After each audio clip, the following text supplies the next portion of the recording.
Now let's talk about radicals. So we know that 3 to the power of n means whatever n is an integer. So to give meaning to power, whose exponent is a natural number, we need to discuss radicals. So the symbol of square root means the positive square root of. Therefore, square root of a is equal to b.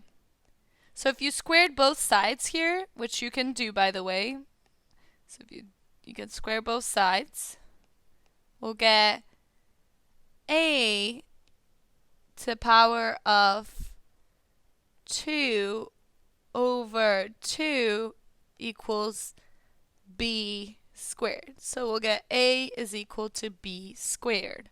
And a square root of a number a means a to the power of 1/2.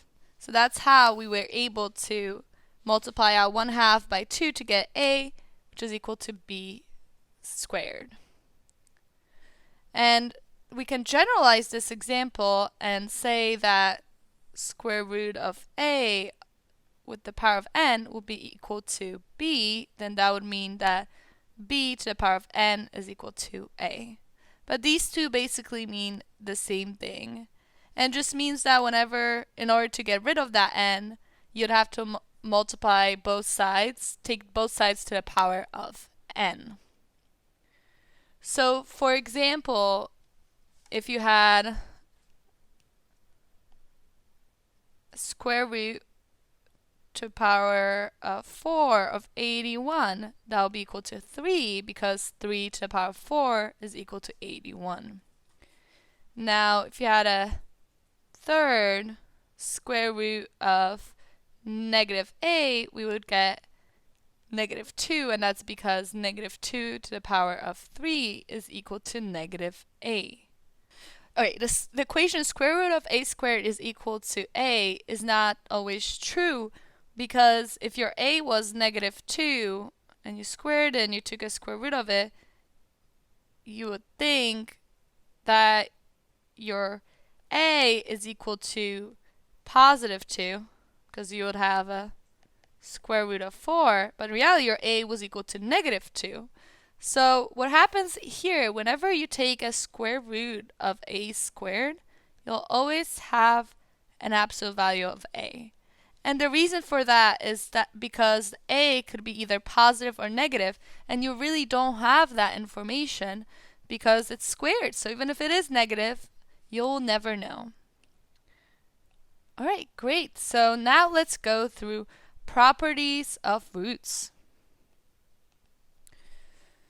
So the first property of roots is the square root of a times b to the power of n. So basically, it distributes the square root to square root of a with the power of n and square root of b to the power of n.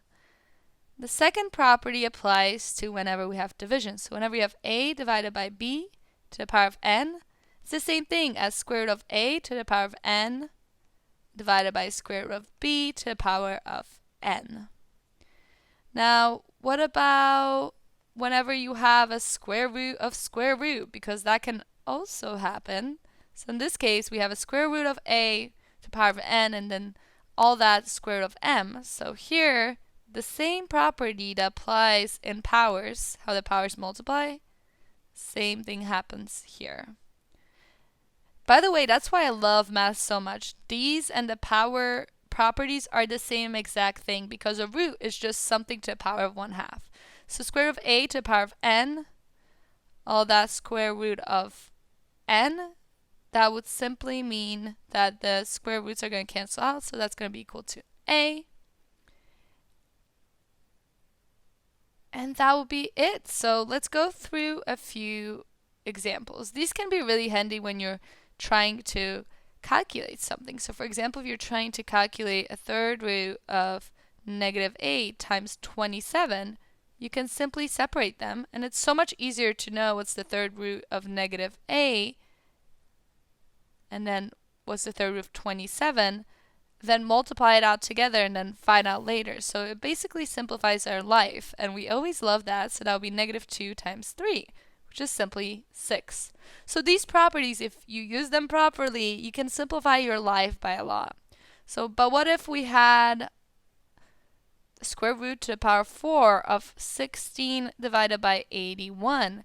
Would have the square root to the power 4 of 16 divided by square root to the power 4 of 81. We would simply have 2/3. Now, what if we had a square root of 729 to the power of 3?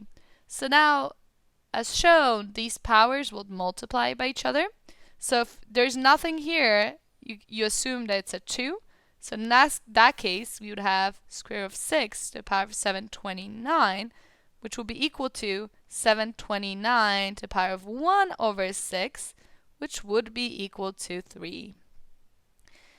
Now, in this example, if you had square root of power 69 of 3x plus 5 plus 30 plus 60b to the power of 69, these two would cancel out, and all you'd get back is 3x plus 5 plus 60b.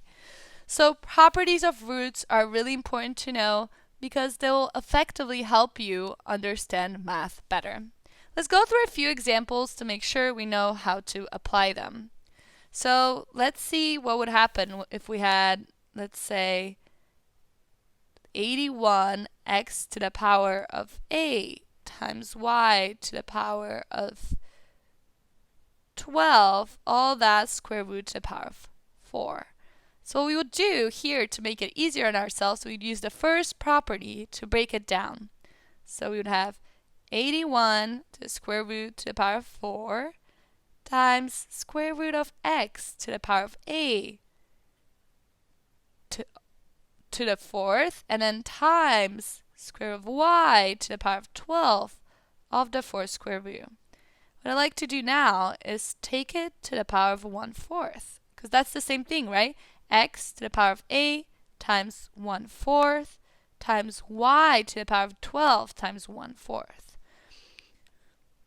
So now based on that, we know that 3 times 3 times 3 times 3 will be equal to 81. So if you take 81 to the power of 1/4, that'll simply be 3. Now x to the power of 8 times 1/4, that'll be x squared, and then y to the power of 12 divided by 4, that'll be y to the power of 3rd. And that's our solution. So as you see, these properties are very helpful because they can help you understand how to solve an algebraic equation quicker. Now, let's talk about combining radicals. So you can only combine radicals if they have the same base. So let's say you had 10 square root of 7 plus 3 square root of 7. What you could do here is you could do 10 plus 3 times square root of 7, which would be 13 square root of 7. So the way I think about radicals, it's the same thing. It behaves like any other number. Now, what would happen if we had variables instead? So what would happen if we had square root of 25 times c minus square root of c to the power of 3? So we would have square root of 25 times square root of c minus square root of c squared times square root of c, right?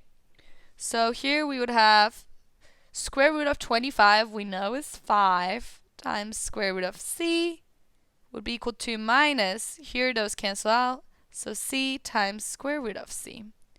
So we would be left with 5 minus c times square root of c.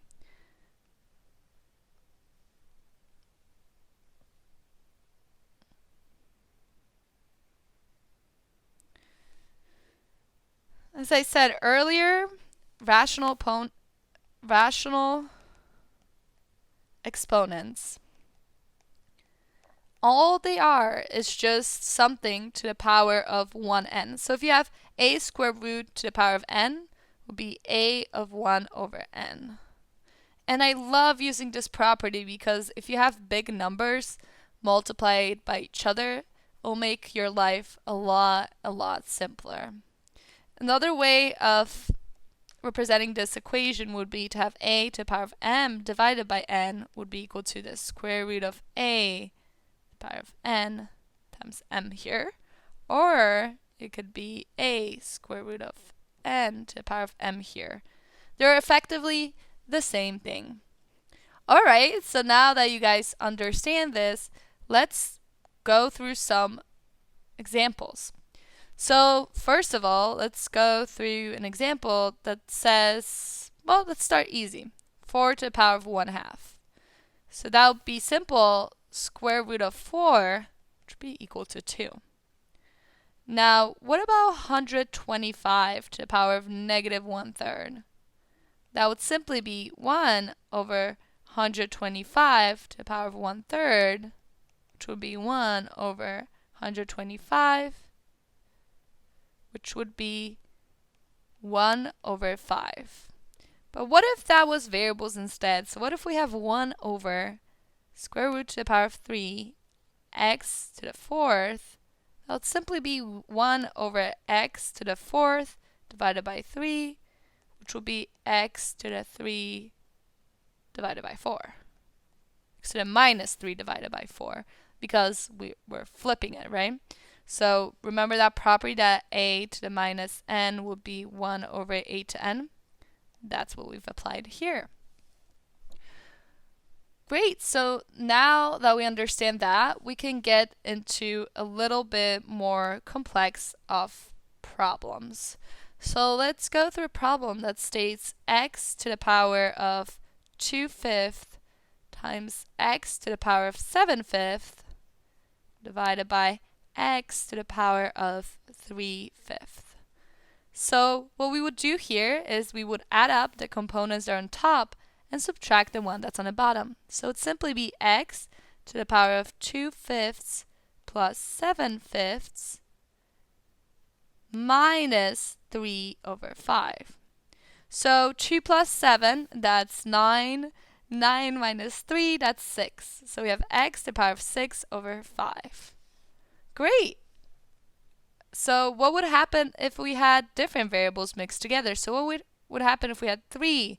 A to the power of 3 times b to the power of 4. All of that to the power of 3 over 2. What would happen here is we would take 3 to the power of 3 over 2 times a times 3 over 2 times b times 4 to the power of 4 times 3 over 2. So in this case, 3 to the power of 1/2 times a to the power of 9 over 2 times b to the power of, here we can divide out 2, so b to the power of 6.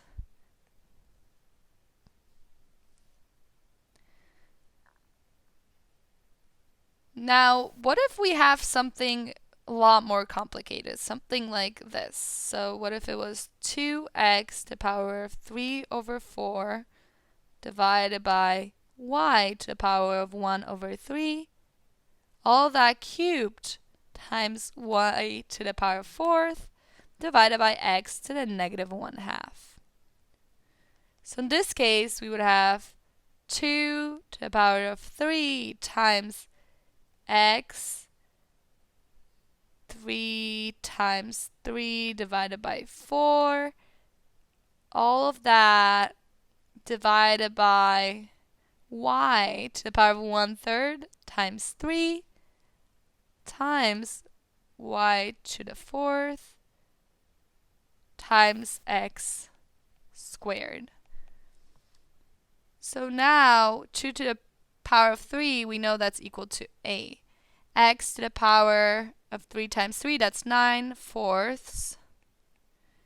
And then we know that we have y to the power of 1 on the bottom, so it's really y to the negative 1 power times y to the 4th times x squared. So now we still see that we have a few of the same bases, so we have y's and y's, and we have x's and x's. So what now we can do is that we can combine our powers. So we can have a times x to the power of 9/4 minus 2, which is minus 8/4, times y to the power of 4 minus 1. So we're going to have 8 times x to the power of 1/4 times y to the power of 3. Now look, we've taken something that's very complicated and we've made it really, really simple. Now let's simplify by writing radicals as rational expressions. So let's do a couple more examples. So what if we had 3 times square root of x times 6 x to the power of 10/3 divided by x to the power of 2. So what I would suggest here, I'd first combine my like terms. So we'd combine 3 and 6. So we'd have 3 times 6, which is 18, times square root of x, that's the same thing as x to the power of 1/2, times x to the power of 10 divided by 3 times x to the power of negative 2 because x squared is on the bottom. Alright, so now we just have to combine the terms of x. So now we have 18 times x to the 1/2. So 1/2 and 10/3 have different denominators. So let's try to get it to the same denominator to make it easier on ourselves. So it would be x to the power of 3/6 plus 10/3, and then plus 20/6 minus 12/6. Alright, so now we have 18 times x, and we have 20 plus 3, which is 23, minus 12, which is 11/6. Again, very helpful because we can take something that's very complicated and make it really easy. Now last but not least, square root of x, and then square root of x inside of that, we would have x times x to 1/2, all of that to the power of 1/2. So after using the distributive property, you would have x to the power of 1/2 times x to the power of 1/2 times 1/2, which would be, now we would just add those 1/2, so it would be x to the power of 1/2 plus 1/2 plus 1/2.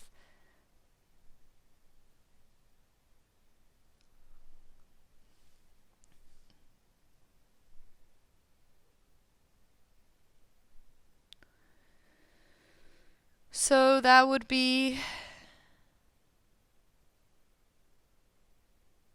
x to the power of 1/2 times x 1/4. Sorry, that's lies. So that would be x to the power of 1/2 times x to the power of 1/4, which then we would have to have x to the power of 2/4 times x to the power of 1/4, which would be equal to x to the power of 3/4. And that's our final answer. So now that we know what rationals are, we need to learn how to rationalize the denominator.